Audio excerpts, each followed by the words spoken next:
Éric de Rosny. Les yeux de ma chèvre. Chapitre 2. Le pouvoir perdu. Peu de temps après, je me suis retrouvé témoin d'un cas de vive résistance, qui souligne encore le pouvoir de la famille. Le Nganga qui enfile les frais s'appelle Loé. Loé est originaire de Deido. Il appartient à la famille du chef supérieur. Mais, depuis longtemps déjà, il a préféré s'installer à l'écart pour exercer de manière plus indépendante sa fonction de Nganga en pleine campagne, avec les herbes, les plantes médicinales à portée de la main. Il n'avait pas compté avec la rapide extension de la ville. Des personnes chez qui j'avais pris un repas me l'avaient recommandé comme un initié très compétent. Je notais toutefois une certaine réticence, que je mis sur le compte de la méfiance habituelle qui entoure ce genre de personnage, et me fis conduire chez lui.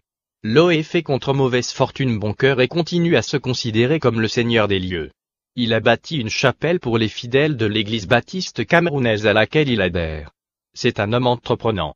Il a construit ses maisons de ses propres mains d'assez étranges constructions élevées sans aucun respect du parallélisme, chacune de taille différente, posées au hasard comme des cubes, dans une vaste cour, toit en tôle d'aluminium, charpente en bois brun, mur en parpaing gris. Loé est un petit homme sec, vif et fragile d'apparence. Les traits de son visage sont fins, avec un nez à peine épaté, et une petite moustache au ras de la lèvre supérieure, ornement rare chez un Africain.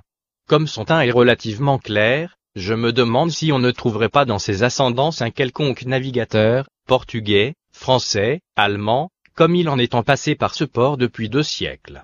Je me garde évidemment de poser cette question lors de notre première rencontre. Quand je pénètre chez lui avec mes amis, Loé me jauge comme si j'étais un client. Je m'aperçois qu'il comprend le français, et qu'il le parle même d'une façon truculente, à la différence de ses compatriotes. Nos relations seront simplifiées, mais il nous sera plus facile par ailleurs de nous dérober l'un à l'autre, facilité qui m'est interdite avec Dean. Je me présente un peu abruptement, je suis prêtre, j'ai enseigné au collège Liberman et comme je lui dis m'intéresser à la médecine traditionnelle, il fait apporter des bouteilles de fort, à savoir du whisky, et de l'eau-de-vie locale appelée, à cause de la suffocation qu'elle provoque à la première gorgée. Au milieu de la conversation, Loé me demande si je peux disposer d'une voiture. Il doit se rendre demain soir dans les environs de Douala pour organiser une petite cérémonie chez un collègue, à une heure où on ne trouve pas facilement de taxi. Je demande à en savoir plus long. Il a reçu une requête personnelle de la part d'un Nganga qui travaillait déjà avant sa naissance et qu'il appelle, le vieux le supplie de venir chez lui, à l'occasion du changement d'année, lui réinsuffler de nouvelles forces. Les siennes déclinent, et il ne réussit plus à traiter ses malades. Il faudra que Loé démontre sa propre force avant de rendre à son collègue sa vitalité défaillante. La proposition semble obéir à une logique si simple que j'ai peine à y croire, après les péripéties de la chasse au Nyingu. Le lendemain soir, j'arrive chez Loé avec une voiture, à l'heure convenue. Je trouve celui-ci assis par terre sur une natte, à l'entrée de sa maison principale, avec tous les siens accroupis ou étendus autour de lui. Une lampe tempête, posée à même le sol, allonge les ombres et donne à ses corps des formes étranges. L'atmosphère est humide et chaude, mais la pluie ne menace pas. Je devine, à voir les visages fermés, que nous n'irons pas ce soir à la rescousse du vieux, c'est un contretemps pour moi, mais aussi une chance qui m'est offerte de faire la connaissance de toute cette famille. Quand on ne vit pas, nuit et jour, dans le quartier, il faut parfois plusieurs semaines pour savoir qui est qui, quelle est la sœur de l'un et le père de l'autre, etc.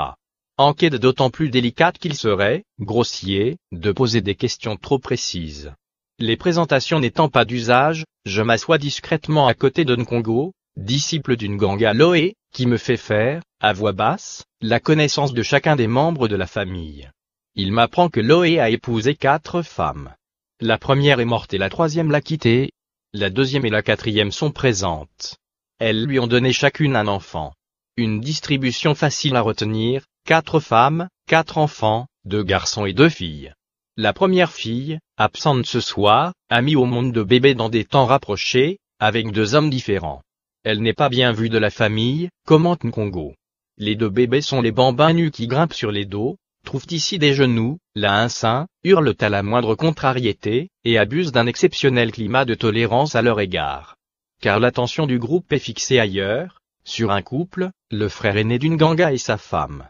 Ces 2-là sont en train de vider leur querelle devant nous. C'est à Loé de retenir son frère, fin saoul, qui veut se jeter sur son épouse. Paresseux, buveur, irascible, il vit, me dit Nkongo, dans le même ensemble de maisons, avec cette femme et 5 enfants. Je ne pouvais pas quitter le quartier ce soir-là, s'excusera plus tard Loé, autrement mon frère aurait tué sa femme à laquelle il reprochait d'avoir caché les économies du ménage. Je remarque que, décidément, les relations entre frères aînés et cadets sont à la fois étroites et explosives. Le Nganga doit pourtant supporter chez lui le poids de la loi familiale. Nkongo, le dernier à se présenter, ne sait pas son âge à une année près. Il se donne 25 ans. Il a le teint légèrement roux des personnes qui ont un soupçon d'albinisme. Les vrais albinos, fréquents à Douala, ont une peau d'un blanc laiteux qui les fait prendre, de loin, pour des Européens. Nkongo travaille comme manœuvre dans les entrepôts Mikes où il passe 8 heures par jour à porter des sacs. C'est dire qu'il est râblé et musclé. Le soir, il vient dîner et dormir chez Loé, sans être pour autant de la famille. Il a été guéri ici même autrefois et s'est attaché à la personne de Loé au point de devenir son disciple. À la différence de l'Entambour de Dine, Nkongo est un associé au secret des herbes et des écorces. Il lui manque seulement la double vue pour être Nganga à part entière. Quelque chose le retient dans le franchissement de cette étape, une hésitation profonde qui lui vient à la fois de ses convictions chrétiennes et de ses 3 années d'études de comptabilité, initiation à un nouveau monde et la soldée par un échec. Quand les esprits s'apaisent autour de nous, je lui pose en français la question qui me brûle les lèvres depuis la veille. Avec mon petit magnétophone sur les genoux, j'enregistre sa réponse, comme je le ferai désormais systématiquement. En voici le meilleur passage. Comment un Nganga peut-il perdre son pouvoir? Vous voyez, chaque chose a un temps. Rien n'est éternel. Les herbes et les arbres. Le pouvoir qu'avaient les guérisseurs dans l'Antiquité s'est perdu. Les arbres et les herbes n'ont plus la même puissance qu'avant. C'est comme la croyance en la parole de Dieu, elle n'est plus aussi forte maintenant. Avant, Dieu donnait des exemples ouvertement, en plein jour. Le monde recevait des preuves. Maintenant, comme Dieu ne se révèle plus, et qu'il n'y a plus que les Écritures, Nkongo est protestant. Qu'il y a moins d'exemples, moins de preuves, le monde ne croit plus tellement. C'est pareil pour le travail des Nganga. Ils avaient une très grande puissance, et la puissance a diminué, il y a moins de preuves. Dès que le frère aîné, défait, s'est endormi sur place, je relance Loé sur l'affaire du vieux Nganga. Selon lui, il néglige sa famille et ses femmes ne reçoivent pas de nourriture. C'est peut-être la raison de sa défaillance, et Loé se promet de lui faire avouer ses torts au moment voulu du traitement. Ce n'est que partie remise. Abandon de ses devoirs familiaux, selon Loé, conséquence d'une perte générale de la croyance selon Nkongo, j'apprendrai bientôt ce qui oblige le vieux à demander un renfort de puissance à son jeune collègue. Le lendemain soir, je retrouve Loé prêt à partir. Il emmène avec nous son frère aimé, qu'il ne veut pas laisser à la maison, sa plus jeune femme et son disciple Nkongo. Avant l'expédition, il faut passer au Dibandi, pour se blinder, le Dibandi de Dinest, faute de mieux, sa propre chambre à coucher, mais celui de Loé s'élève, comme un petit sanctuaire, au milieu de ces autres maisons. Rien n'indique extérieurement un lieu sacré. C'est un hangar entièrement fermé de murs de parpaing, avec une seule porte d'entrée. À l'intérieur, le spectacle est, pour moi, fort insolite. Au fond se dresse sur 2 mètres cubes, relativement bien délimité, un amoncellement inqualifiable parce que je suis incapable de le définir selon mes propres critères. Plusieurs termitières en forme de champignons ont été transportées là sur un sol de ciment. Autour d'elles et entre elles sont accumulés des morceaux d'écorce, dont certains atteignent 1 mètre de haut, des bouteilles vides, des flacons de parfum, comme on en trouve à bas prix au marché, des bougies qui ont coulé, des écailles d'œufs, toutes sortes de pots et de cornes, des poignards rouillés. L'ensemble est entouré de fils d'où pendent des clochettes et quelques étoffes rouges et blanches, aux couleurs passées. On a tant répandu le sang des animaux sacrifiés, tant écrasé de frais et versé le vin des libations qu'une sorte de pâtis noir s'est imprégnée partout. Elle explique mon impression dès l'entrée d'une seule masse sombre et homogène. Malgré l'aération de la salle, il se dégage une intense odeur d'huile brûlée et de baume répandu, comme dans une crypte où des cierges sont consumés en permanence. Passé le premier saisissement, j'essaie d'imaginer l'effet de cette formidable concentration de force sur l'esprit de mes compagnons. Avec les gestes d'un cérémoniaire, Loé, parfaitement à l'aise, s'affaire autour du bloc.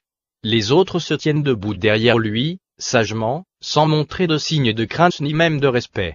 Leur impassibilité apparente est-elle un signe de leur manque d'adhésion ou même de leur incrédulité? Je l'ignore encore. En tirant sur la ficelle qui les retient toutes, Loé fait sonner les clochettes pour appeler à la rescousse les génies de l'eau, Miangu, et leur demander de nous suivre. Il honore les ancêtres, Bedimo, en versant une bouteille de vin rouge sur les termitières qui marquent leur présence. Il se frictionne le corps avec une huile qu'il appelle Ndimia, l'invisible, me de même racine que Ndinsi. Il invite les autres, sauf moi, à l'imiter. Son frère aîné s'esquive. Loé absorbe ensuite la poudre de diverses écorces râpées, Ngando, qui possède la vertu de protéger en chemin. Je me tiens prêt à recevoir ce qu'il voudra bien me donner. Veut-il ménager ma sensibilité, ou estime-t-il que je suis, blindé, de nature? J'ai droit seulement à une cuillerée de miel. Moi, plus tard, comment le miel peut-il blinder? Loé, pourquoi poser de pareilles questions? Vous ne savez pas ce qu'est le miel? Non? C'est parce que l'abeille butine partout. Il y a beaucoup de force là-dedans. Elle butine même sur la saleté des plaies, la bave du cadavre, la salive, l'écume, du poison, la viande pourrie, et même sur les mangas, remède en relation avec le ndimsi, le miel, c'est le résultat de tout ce mélange. L'eau est fait mettre dans le sac, en plus de sa robe rouge de combat, et d'une feuille large comme une assiette, appelée diboku et employée pour les rites de réconciliation, quelques petits objets que je n'identifie pas. Comme je n'ai pas la double vue, je n'en connais pas toujours l'utilité, me commente Nkongo. Mais il peut prendre pour se préparer une simple allumette qui va dire beaucoup. Tout cela c'est un contre-blindage, nous allons, ajoute Nkongo, dans un pays étranger, un village de banlieue. Nous ne savons pas si nous ne serons pas attaqués au moment du traitement. Il faut que nous soyons prêts. Ce n'est pas la première fois que nous partons comme ça pour aller traiter un malade chez lui. Il faut avoir beaucoup de force. Là-bas nous serons contre tout le village, contre tous ces sorciers. Il faut être bien armé. En route. Nous traversons les quartiers de Beipanda et de Deido endormis. Nous passons le pont de 1800 mètres qui enjambe le Wuri, dans la féerie des bateaux illuminés le long des quais sur notre gauche, et les formes sombres dérivées des îles sur notre droite. Mes compagnons ne regardent ni d'un côté ni de l'autre, ils se taisent. C'est pourtant vers la société de droite que nous nous rendons. Après la traversée du quartier de Bonabéry, nous entrons dans la brousse et arrivons presque aussitôt au village. Loé me conduit par des chemins de sable jusqu'à la case du vieux. C'est une nuit sans lune, et nous distinguons à peine les masses des cases et des plus grands manguiers entre lesquels nous passons. Nous sommes à 7 kilomètres de nos maisons, mais, à l'étranger, bien que nous suivions un Nganga-Douala rendant visite à un autre Nganga-Douala, le vieux dort déjà. Il se lève et se déclare flatté de nous voir arriver. Malheureusement, il n'a pas pu rassembler l'argent voulu pour nous recevoir comme nous le méritons, à cause d'une histoire de filets et de poissons peu compréhensible.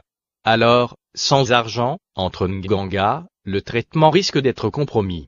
Loé, grand seigneur, répond qu'il n'est pas venu pour boire mais pour travailler, car son but, ajoute-t-il avec un rien d'emphase, est de sauver celui qui souffre.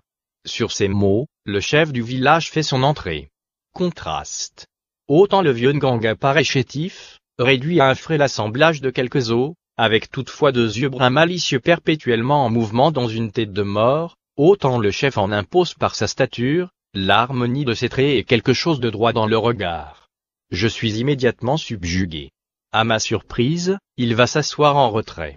Il refuse même le whisky que Loé a apporté. Il est plus prudent de boire ce qu'on connaît, m'avait dit ce dernier.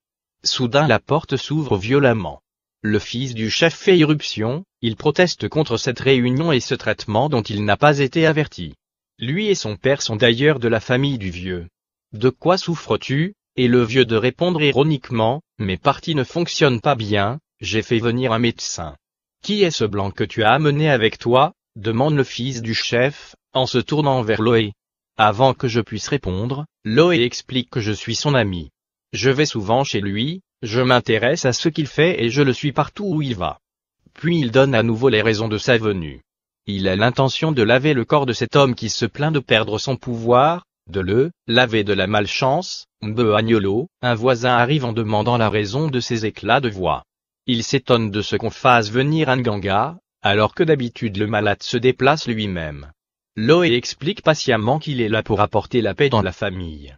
Il est président des Nganga du territoire, titre bien grandiloquent et ne peut laisser dans la souffrance un collègue, Même si celui-ci le dépasse en âge, en expérience et en connaissance des lois d'une Nancy, la jeune épouse de Loé commence à s'agiter et cherche à convaincre son mari, par signe, de lever la séance.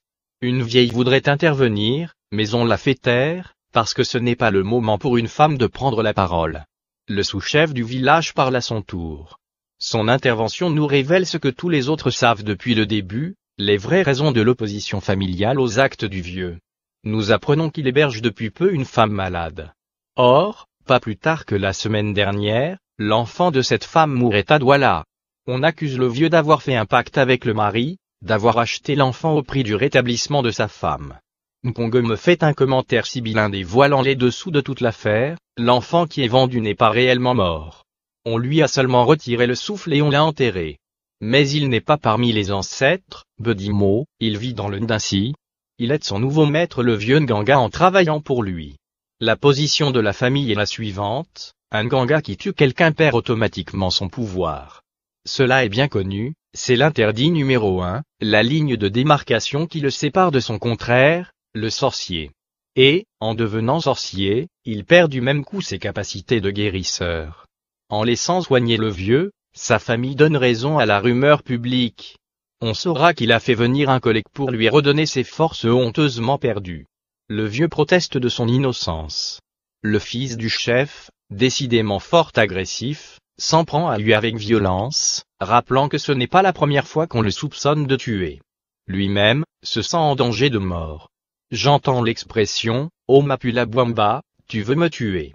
L'affaire prend une si mauvaise tournure que je suppose que le « lavage » et la « malchance » dont il est question ont une toute autre portée que celle des mots français pris au sens ordinaire. Frère aîné de Loé, resté muet jusque-là, se lève et déclare solennellement que la famille demeure seul juge. On ne fera pas de traitement contre son consentement. Loé se tourne vers le chef et remet la décision entre ses mains.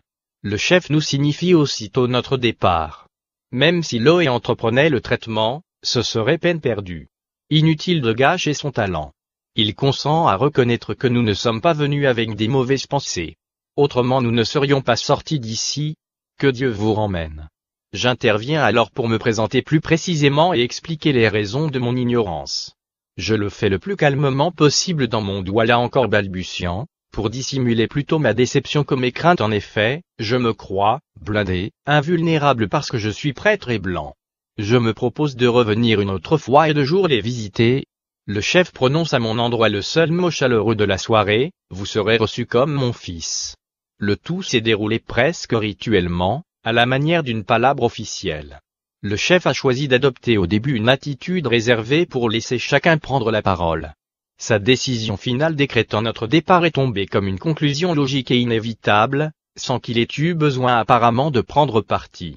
Dans les jours qui suivent, l'événement est commenté avec Locke. L'accusation portée contre le vieux Nganga me semble incroyable. Mais l'important pour moi est de savoir ce qu'en pense Loé et quel sens il lui donne dans son univers. Que ce soit vrai ou faux, me répond Loé, personne n'en est sûr, du moins nous les étrangers, à ce village, c'est en travaillant que j'aurais pu savoir si c'était vraiment de la sorcellerie. On ne nous a pas autorisés à faire ce qui était nécessaire. Eux sont convaincus, moi beaucoup moins. Si le vieux meurt, je saurai que c'est sa famille qui l'a tué, pas besoin d'enquêter. Autrefois, pour avoir une preuve absolue, on préparait une cuvette de myanga, remède en relation avec le Ndinsi, l'accusé devait boire ça et vomir. Mais maintenant avec l'évolution, c'est interdit. Ça s'appelait quoi? Moi, accuser quelqu'un ainsi, est-ce une bonne ou une mauvaise coutume? Loé, chez nous, c'est une bonne coutume. C'est pour corriger. Ça arrête un peu la sorcellerie. Ce n'est pas pour le plaisir d'accuser quelqu'un. Loé ne met pas en doute la responsabilité d'un tiers, ou de la victime elle-même, en cas de maladie. J'essaie de découvrir la faille du système, non pour me donner la preuve que j'ai raison de le trouver simpliste, mais pour en évaluer la résistance et la cohérence, afin de mieux le comprendre. Moi, il y a quand même des maladies où il est évident que personne dans le village n'est coupable. Prenons, par exemple, l'épidémie de choléra qui s'est déclarée à Jebal, une île que l'on aperçoit sur la droite du pont du Wouri. On a quand même accusé à tort un vieil homme d'avoir provoqué la mort des 17 premières personnes atteintes. Quoi désigne-t-elle? Erythroflum guinense, arbre à poison connu sous le nom de sassou? On utilise l'écorce rouge des racines du jeune arbre. Le suspect de sorcellerie était condamné à boire ce breuvage ou le demandait pour se justifier. L'écorce que l'accusé allait chercher lui-même, était mise à macérer et on en formait 9 petites boules qu'il devait avaler. Ensuite il buvait la plus grande quantité possible de breuvage empoisonné. S'il pouvait vomir le tout en chantant et dansant, il était absous et pouvait exiger de son adversaire sa réhabilitation. S'il commençait à vaciller sans vomir, le quoi avait révélé sa faute et il était pendu ou frappé à mort. En raison de l'interdiction de ce genre d'ordalie, on donne à boire le quoi non plus à l'homme mais, à sa place, à un poulet. On observe ce qui se passe ensuite et on fixe le jugement, amende ou réparation. Loé sait, tout comme moi, que le choléra est une maladie nouvelle, venue du Moyen-Orient par le canal des voyageurs et plus précisément des pêcheurs nigérians arrivant de l'estuaire du Wouri, c'est-à-dire du sud. Loé, imperturbable, et pourquoi donc cela a-t-il été justement si grave à Jebal? Les Jebal sont au nord et les Douala plus au sud. Pourquoi l'attaque a-t-elle commencé à Jebal? Nos sorciers cherchent toujours l'occasion d'exercer leur métier. Alors les chefs ont arrêté ce choléra. D'abord à Jebal, le chef de l'île a protesté contre eux, puis ce fut le tour de Deido. De même à Bonabéry. On a fait les rites collectifs d'expulsion du mal, on a dit que l'on ne voulait pas de cette maladie, et on l'a arrêté. C'est notre coutume. Même si les Européens n'avaient pas donné le vaccin, ça n'aurait pas pu continuer parce que la population s'y opposait. D'ailleurs la population s'est demandé pourquoi on a sorti le vaccin seulement le premier jour du choléra et pas avant. Pourquoi? C'est pas de la sorcellerie, ça? Ébranlé, je cesse de questionner Loé. Je ne peux toujours croire au pacte de mort qui aurait fait du vieux Nganga un sorcier. Je suis stupéfait que les intéressés puissent sincèrement trouver la chose plausible, et s'appuyer sur une logique pour la défendre. Je ne sais pas que l'occasion va m'être donnée de passer de l'étonnement à l'expérience. Quand Monsieur Loé accepte un malade, me dit Nkongo, il désire toujours que la famille du malade soit présente et il la réunit avant de commencer le traitement afin de savoir si la famille est contre le malade ou pas, si elle ne veut pas du traitement, si elle fait en sorte qu'il ne guérisse pas. Ensuite, il s'emploie à donner des arguments pour que toute la famille accepte le traitement. Et si elle n'est pas d'accord, il y renonce. C'est arrivé. Mais si c'est très grave et s'il voit le malade prêt à mourir alors que la famille est la cause de la maladie et ne veut pas qu'on le délivre, alors, lui, il impose sa volonté. D'accord ou pas d'accord, il guérit le malade. Il n'a pas pu faire cela là-bas, parce qu'il était dans un pays étranger. Chez lui, il est plus en force. Dinello et sortant de leur forteresse pour chasser le Nyingu revigoré un vieillard ont manqué leur expédition. Ils se sont heurtés de front aux familles qui les attendaient dans leur enceinte même. L'aspect complet de ces deux récits ne doit pas faire illusion. Au-delà des paroles enregistrées fidèlement au magnétophone, un échange tacite, intraduisible, inaccessible à un étranger, s'établit entre les interlocuteurs.